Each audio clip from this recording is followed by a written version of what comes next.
Okay, going back to Gerald, we only got about 5 minutes in this little segment and the next hour starts. Let's start getting into more of your economic trends, Gerald. Economic martial law, they're even calling it that now.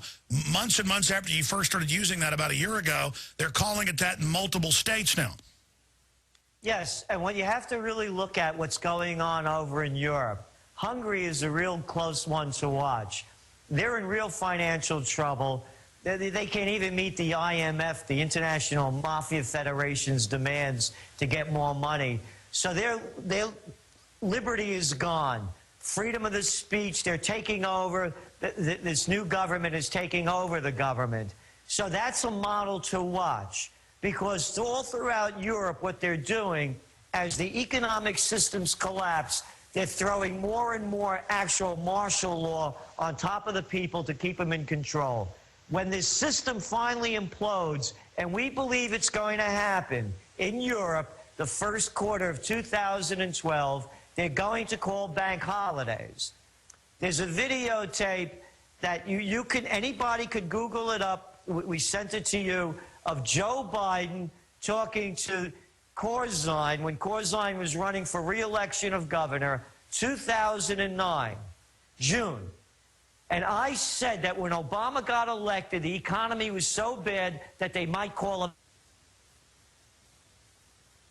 All right, we just lost our Skype connection. Bank holiday. Your Skype cut out for a moment. Repeat that, Gerald. Gerald, you're back. Go ahead. Hello? Yeah, you cut out for a moment. Repeat that. You said that they were talking about declaring a bank holiday. That's right. This is June 2009. Biden's words are, as soon as we got sworn in, the first thing at the top of our list, we had the transition team there and 30 economists, was whether or not to call a bank holiday. This is no holiday, folks. You can't get your money. You think it's bad trying to get it now? You can't get any of it. And when you do get it, they'll do like they did the last time they call a bank holiday. They'll devalue the currency. So that's what we're warning. They've already said they were going to do it. Now remember, Alex, that happened before there was a European crisis. That happened before the United States was $15 trillion in debt. That happened before the Federal Reserve, when you add it all up, pumped in $26 trillion into the Ponzi scheme to keep it afloat. Yeah, we have that clip. I know Kurt Nimmo wrote an article about it. If we can remember the headline, we'll dig that up. We also have the head of the CMT coming out, or CME coming out, and talking about Corzine. Stay there. Top Trends forecaster Gerald Celente is our guest for this segment, part of the next. In the next segment, I'm going to play the clip of the head of the Chicago Mercantile Exchange a month after denying Corzine run off the money, changing his testimony and saying he did know where it went and ordered it. And then we're going to play the clip that Gerald was just mentioning, but we're queuing it up right now to right when Biden says it, that they were talking about a bank holiday with their advisor, Corzine. But we're going to come back to that in a moment. Let's hurry through some of the other top 12 trends, then we'll revisit those clips at the end of the interview. Battlefield America, Gerald. Economic martial law. They've taken our rights away from us with the National Defense Authorization Act. Everyone that's read it knows it, or read the information coming out about it. So my belief is that this system is breaking down, and they're ready now to make sure that we don't get out of line. So Battlefield America, here we are. That's what Lindsay, that cracker from North Carolina, South Carolina, calls America, and that's what they're making it. So the battlefield is lining up so that they could instill martial law. And also, very important, Alex, is that these people are not as stupid as we think they are. They know what's going on, and they're just playing a con game to keep us con as they keep moving forward to rip us off more and more and subject us deeper and deeper into their psychopathic sickness. By the way, it got no attention Obama signed it Friday, and I did Google searches and couldn't find it. The guys just found it Politico. It was a minor footnote in an article on Politico with no headline associated with it that Obama signed it. So they even signed it and didn't want the public to know. Yeah, I didn't know. I didn't know he signed it either. Yeah, I've got the signing statement right here.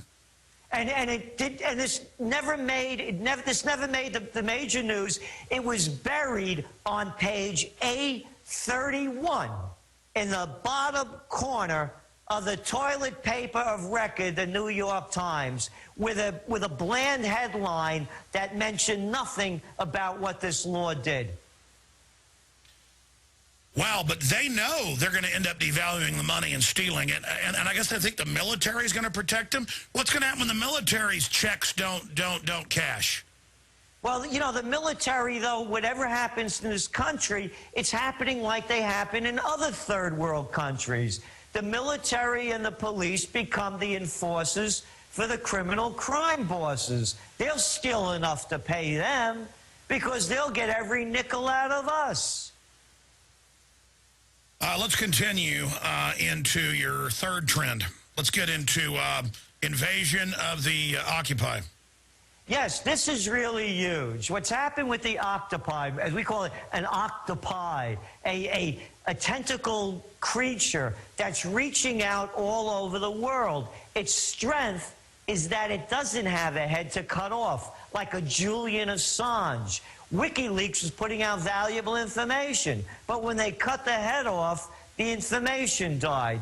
This octopi is a symptom of the war that's going on worldwide. As I've said before, when the money stops flowing down to the man on the street, the blood starts flowing in the streets. These octopi are in 80 countries, in 1,200 different cities. They're going to continue. And when you cut off one tentacle, another one grows and the old one regenerates. This is the beginning of that movement, Alex, that may change things in another direction. Okay, let's race through the other 7 or 8 points. Climax time, technocrat takeover, repatriate, secession, obsession, safe havens, Big Brother Internet, direct versus Fox democracy, alternative energy 2012. Stay with us. We'll be right back. Final segment with Gerald Celente.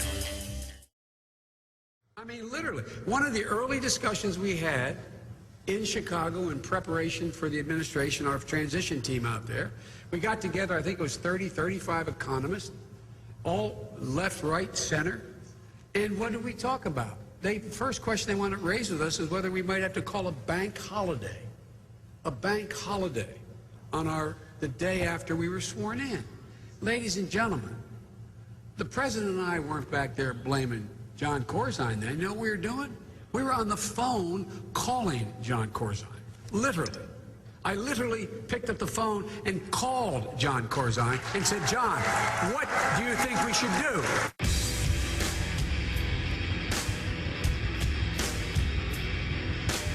Big Brother, mainstream media, government cover-ups. You want answers? Well, so does he.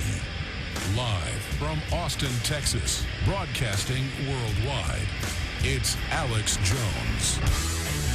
All right, it's our final segment with Gerald Celente, and then I'm going to go to your calls. I have the signing statement buried.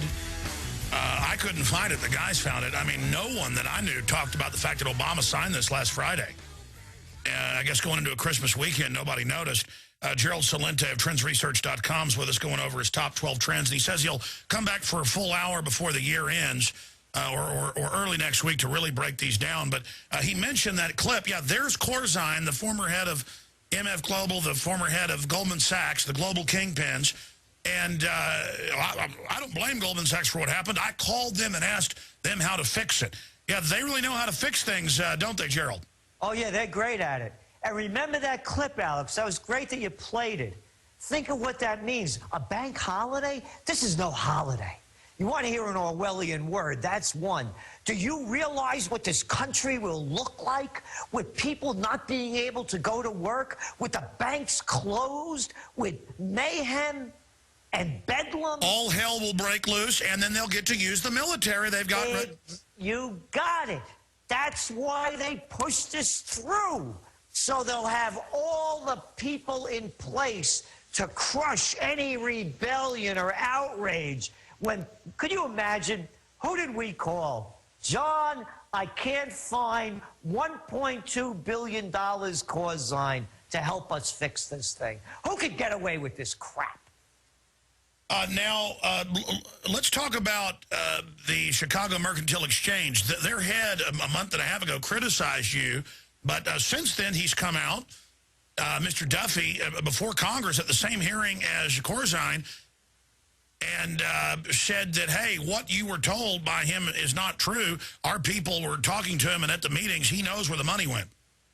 Everybody I know in the business, and I know guys that had firms, I know guys whose names I can't mention, top guys, laughed when they heard Corzine repeat the alibi that his mouthpieces fed him to the Senate at the last hearing. And here's what I like the best about the whole charade. Did you see the plaque in front of his name? The Honorable John Corzine. The Honorable John Corzine. This is what's going on. It's just a front. Corzine doesn't do any time. The feds aren't busting down his door. I can't get my money. You can't get your money that's our money. But Corzine can't find $1.2 billion, and the cat's honorable. So, no, Alex, the whole thing is collapsing.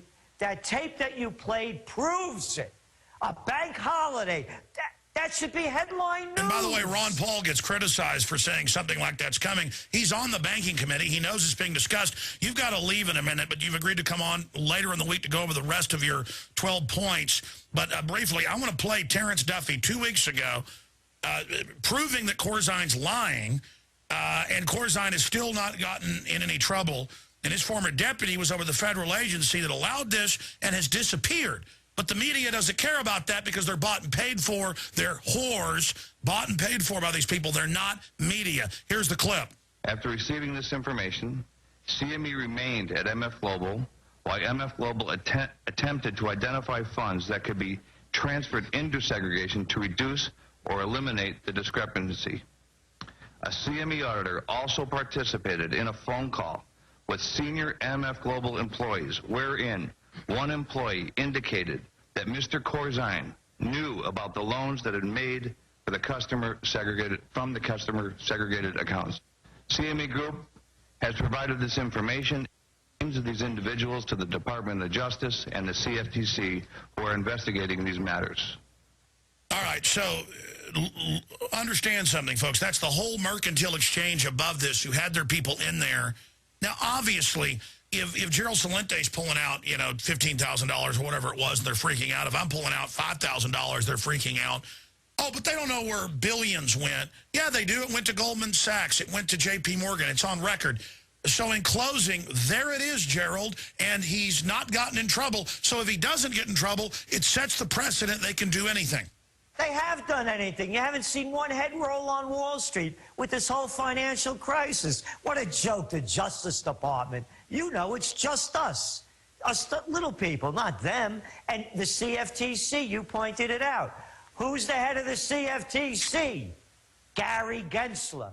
Who's Gary Gensler? Gary Gensler was John Corzine's lieutenant when John the Don Corzine was the head of Goldman Sachs. I mean, only an imbecile can't put this together. Wow. Gerald, we don't have time. We've got to go in about a minute to go through the other 6 or 7 trends. But just in 60 seconds, what's one of the other really important ones that we're going to cover later in the week when you join us? Oh, climax time. Everybody's going to wake up this year, and there's going to know the 2 things that are going on. Number 1, there is no recovery. There never was a recovery, and it's going to get a lot worse. Number 2, they're going to start getting the message that the first great war of the 21st century has begun. So we're going to start seeing all these geopolitical and financial problems that have been building up come to a conclusion. So strap yourself in. Well, we'll talk to your crew and find out a good day for you to come on. We'll pencil in someday this week, Gerald, to come on and go through the rest of it and take calls. I'd love to. Thank you, Alex. Thank you. There goes Gerald Celente, my friends. And yes, strap yourselves in.